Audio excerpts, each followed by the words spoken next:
பாவங்கள் அகல்வனவாக.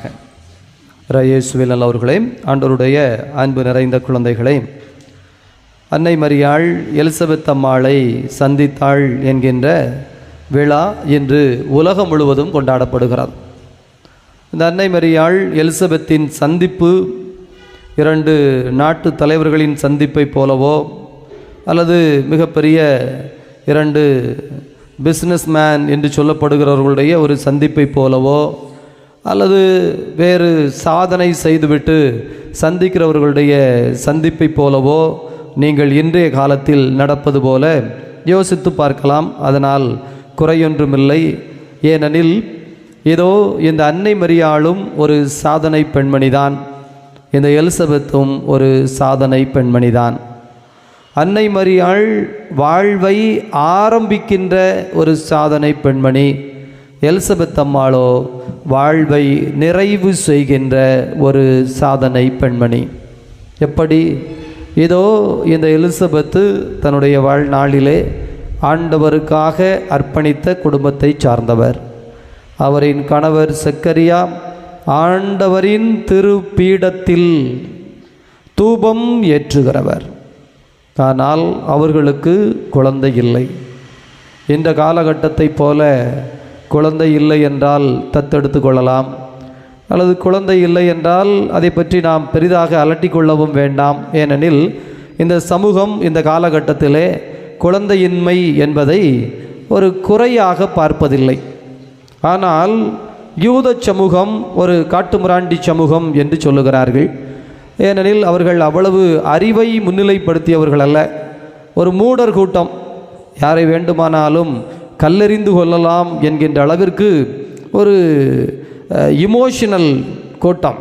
மனதிலே எல்லோரும் கோபம் வந்துவிட்டால் கல்லெடுத்து ஒரு மனிதனை எரிந்து கொள்ள மனம் வருமா? ஆனால் நாம் திருத்தூதர் பணியிலே வாசிக்கிறோம். ஏன் இயேசுவை தெருக்களிலே அழைத்து சென்ற விதங்களை பார்க்கிறோம். ஏனெனில் யூத கூட்டம் அவ்வளவுதான் அறிவு படைத்த கூட்டம். எனவே அத்தகைய ஒரு கூட்டத்தில் குழந்தை இல்லை என்பது ஒரு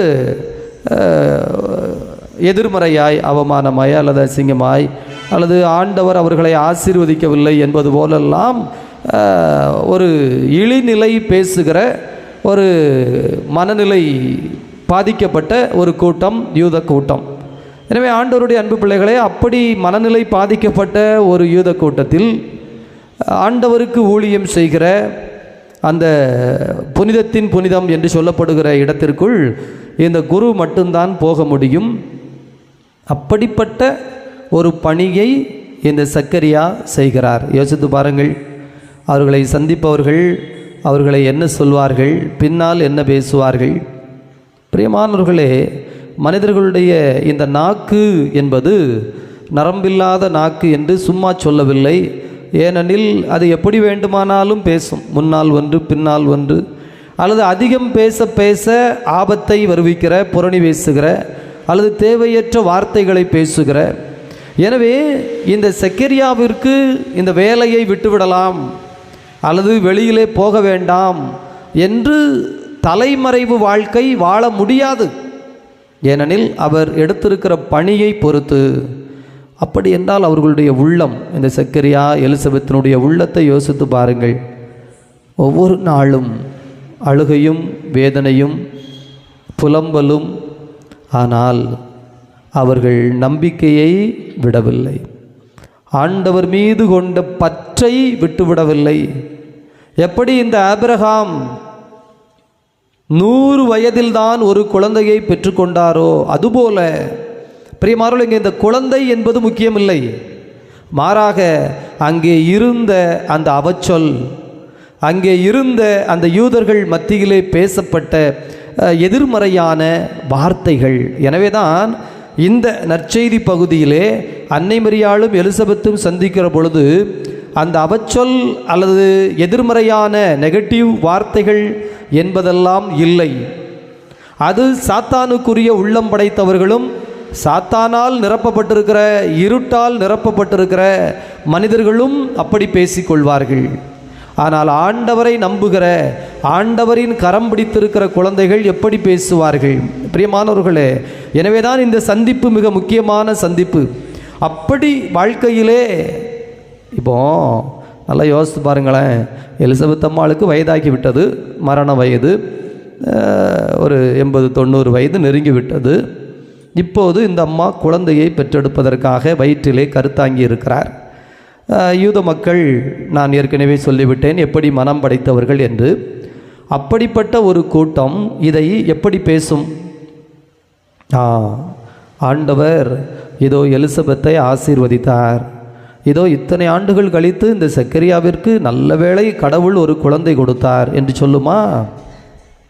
ஏனெனில் அவர்களுடைய மனமே, எப்பா இத்தனை வயசில் இந்த பெண்ணுக்கு இது தேவையா? சாகிற நேரத்தில் குழந்தையை பெற்றெடுத்துட்டு வயதான காலத்தில் பெற்றோர்கள் போயிட்டாங்கன்னா இந்த குழந்தையை யார் வளர்ப்பா? யார் இவர்களுக்கு பராமரிப்பு? யார் இவர்களுக்கு ஆறுதல்? ஐயையோ, பக்கத்தில் போனால் அந்த சுமை, அந்த பொறுப்பு நம்மீது வந்து விடுமோ? அதற்கேற்பத்தான் விவிலியமும் சொல்லுகிறது. இந்த திருமுழுக்கு யோவான் ஆற்றங்கரை ஓரத்தில் வளர்ந்தார். அவர் ஒட்டகத்தினுடைய அந்த ஆடையை அணிந்திருந்தார், ஒட்டகத்தினுடைய தோலை மயிராடையைத்தான் அணிந்திருந்தார். அந்த காட்டு தேனையும் வெட்டு கிளியையும் தான் உண்டு வந்தார். பார்த்தீங்களா? இந்த யூத மக்கள் அன்னை மரியாள் வந்து பார்த்துவிட்டு போன பிறகும் கூட மனம் மாறவில்லை, மனம் திருந்தவில்லை.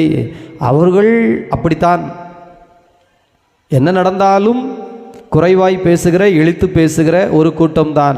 அப்படி இல்லை என்றால் இந்த திருமுழுக்கு யோவான் ஏன் காட்டு தேனையும் வெட்டுக்கிளியையும் சாப்பிட்டு கொண்டு இந்த ஒட்டக மயிராடையை அணிந்து கொண்டு மனிதர்களுக்கு மத்தியில் வாழாத ஒரு உயிரினத்தைப் போல, மனிதர்களுக்கு மத்தியில் வாழாத ஒரு மனிதனைப் போல வளர்ந்திருக்க வேண்டும்? விவிலியத்தில் வேறு யாரும் அப்படி வாழ்ந்ததாய் நமக்கு சொல்லப்படவில்லை. விவிலியத்திலே பழைய ஏற்பாட்டிலே பார்க்கிறோம், சிம்சோன் என்று சொல்லப்படுகிற ஒரு கதாபாத்திரம். அவர் இதோ நஸ்ரேனாக வாழ்ந்தார். நஸ்ரேன் என்பவர் சின்ன வயதிலேயே குழந்தையை கடவுளுக்கு அர்ப்பணித்து விடுவார்கள். அப்படி அர்ப்பணிக்கப்பட்ட அந்த சிம்சோன் தன்னுடைய தலைமுடியை எடுத்துக்கொள்ளவில்லை, கடவுளுக்காக விட்டவர். அவர் கூட மனிதர்களுக்கு மத்தியில் வாழ்ந்தார் என்று தான் சொல்லுகிறது. அல்லது இந்த அன்னாள், சாமுவேலுடைய தாய், ஆலயத்தில் போய் ஜெபிக்கிறார், குழந்தை வரம் பெற்றுக்கொண்டார். அந்த குழந்தையை கொண்டு வந்து ஏலி என்கின்ற குருவானவரிடம் ஆலயத்தில் விட்டுவிட்டார். ஆலயத்திலே விட்டுவிட்ட பிறகு அங்கே என்ன நடந்தது? அந்த சாமுவேல் இதோ ஆலயத்திலே பணி செய்கிறவராக வளர்ந்தார். இங்கே இந்த செக்கரியா ஆலயத்தில் பணி செய்தவர், ஏலியை போல ஒரு குரு, அதிகாரம் படைத்தவர், வசதி படைத்தவர், பணம் படைத்தவர். ஆனால் இந்த கூட்டம், உடன் இருக்கின்ற கூட்டம், பிரியமானவர்களே, விவிலிய கதாபாத்திரங்களை ஆழமாய் புரிந்து கொண்டால் நம்முடைய வாழ்வு வெளிச்சம் பெற்றுவிடும். இந்த சந்திப்பு, அதாவது 3 நாள் திருவிழா கொண்டாடுவார்கள், அல்லது 9 நாள் கொண்டாடுவோம். எல்லா புனிதர்களுக்கும் 10 நாள் விழா. இப்போ நம்முடைய புனிதர் அந்தோணியார் இன்னும் சற்று சிறப்பு, எனவே 13 நாள் விழா கொண்டாடுகிறோம். ஆனால் இந்த அன்னை மரியாள் எலிசபெத்து சந்திப்பை மே மாதத்தின் தேவ மாதாவின் வணக்க மாதம் என்று சொல்லி இந்த சந்திப்பை 1 மாதமாக, 1 நாள், 2 நாள், 3 நாள், அல்லது 9 நாள், அல்லது 13 நாள் என்றல்ல, 1 மாத காலம் 31 நாள் மாலையிலே எல்லா ஊர்களிலும் ஏதோ தேவமாதாவின் வணக்க மாதத்தை வாசித்து, நம்முடைய பங்கில் கூட கிராமங்களிலே மாலையில் ஜெபமாலை, இந்த வணக்க மாதம் வாசித்தவுடன் வந்தவர்களுக்கு ஏதாவது ஒரு பலகாரம், இனிப்பு கொடுத்து என்று இதை விழாவாக கொண்டாடுகிற பழக்கம் பல இடங்களில் இருக்கிறது. எனவே இந்த சந்திப்பு பெரிய காரியத்தை சொல்லுகிறது, நன்றாய் கவனித்து கொள்ளுங்கள். இதோ ஒரு காகிதம் ஒரு நல்ல பேனாவை சந்தித்தால் அது கவிதையாய் மலர்கிறது. ஒரு நல்ல காகிதம் ஒரு ஸ்கெட்ச் பென்சிலை சந்தித்தால் நல்ல ஓவியமாகி வீட்டிலே மாட்டி வைக்க முடியும். அந்த அந்தஸ்தை அந்த காகிதம் பெறுகிறது. அதே காகிதம் ஒரு நெருப்பை சந்தித்தது என்று சொன்னால் அந்த நெருப்பு அந்த காகிதத்தை எரித்து சாம்பலாக்கிவிடும். அல்லது அதே காகிதம் ஒரு கழுதையை சந்தித்ததென்றால் அந்த கழுதை அந்த காகிதத்தை தின்று ஒன்றுமில்லாமல் செய்துவிடும். ஒரே காகிதம்தான், ஆனால் சந்தித்த மனிதர்களை முன்னிட்டு அதனுடைய வாழ்வு மாறுபடுகிறது.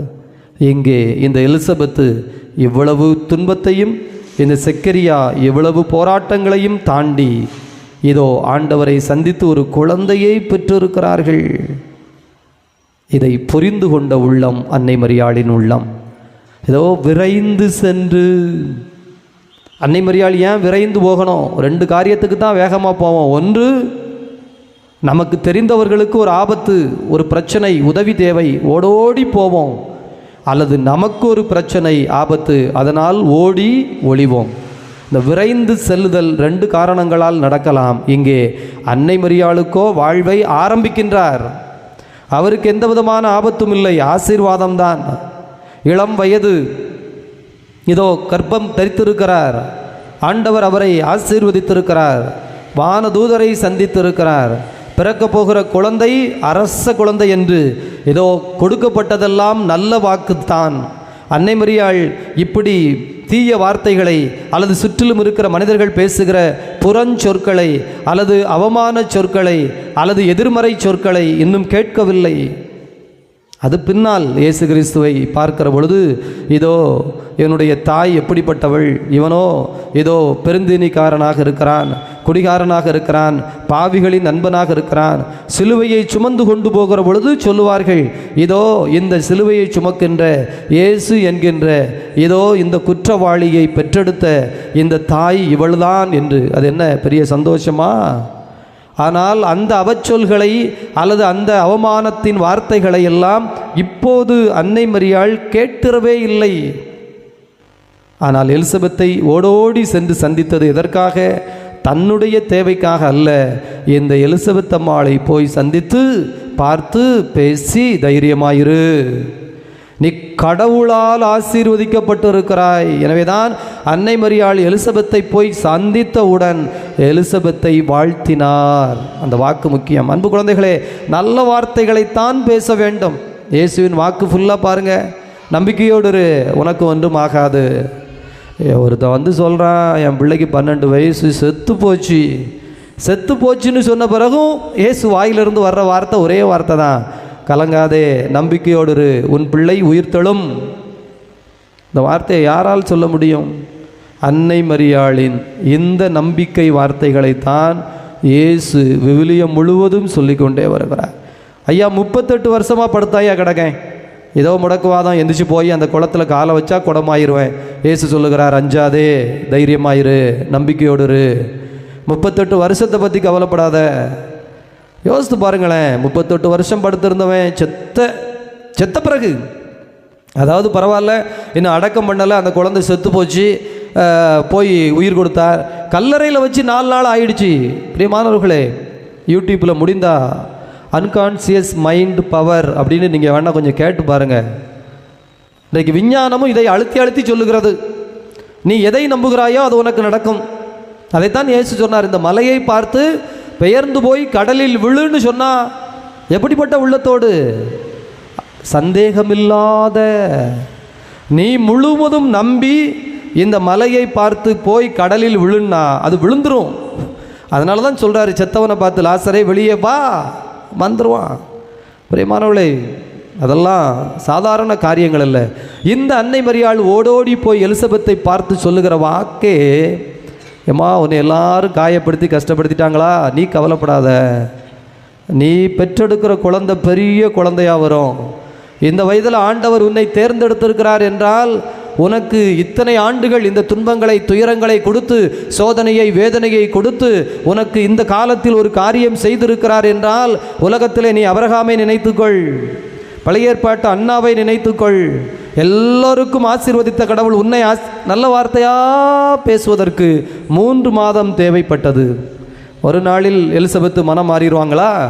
அவங்க வேதனை, அவங்க துன்பம், அவங்க துயரம் அப்படி 3 மாதம் டைம் எடுத்து மெல்ல மெல்ல உட்கார்ந்து எலிசபெத்தை தேற்றி எலிசபெத்திற்கு உதவி செய்து அன்னை மரியாள். இப்போ பாருங்க, எலிசபெத் அம்மா இதுவரைக்கும் பயந்து போய் கிடந்த அம்மா, இதுவரைக்கும் துன்பத்திலையும் துயரத்திலையும் வேதனையான வார்த்தையுமே கேட்ட அந்த அம்மா சொல்லுது, என் மகராசி நல்ல வார்த்தை சொன்னேன், நீ சொன்ன வார்த்தை என் வயிற்றில் பாலை வாத்துது.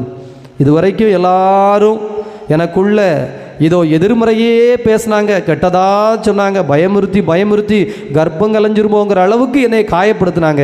நீ வந்து நல்ல வார்த்தை சொன்னம்மா, என் வயிற்றில் குழந்தை துள்ளி விளையாடுகிறது. தூய ஆவியை பெற்ற குழந்தையை இப்போதே என் வயிற்றில் இதோ இந்த திருமுழுக்கு யோவான் இதோ எப்படி துள்ளி குதிக்கிறது பார். அந்த சந்தோஷத்தை அந்த எலிசபெத் உணர்ந்து சொல்கிறா, நீ சாதாரண மனுஷி கிடையாது. இப்படிப்பட்ட வார்த்தையை சொல்லணும்னா நீ சாதாரண மனுஷியாக இருக்கிறதுக்கு வாய்ப்பே இல்லை. என் அனுபவத்தில் சொல்கிறேன், 90 வயசு நான் பார்த்துட்டேன் பல மனிதர்களை.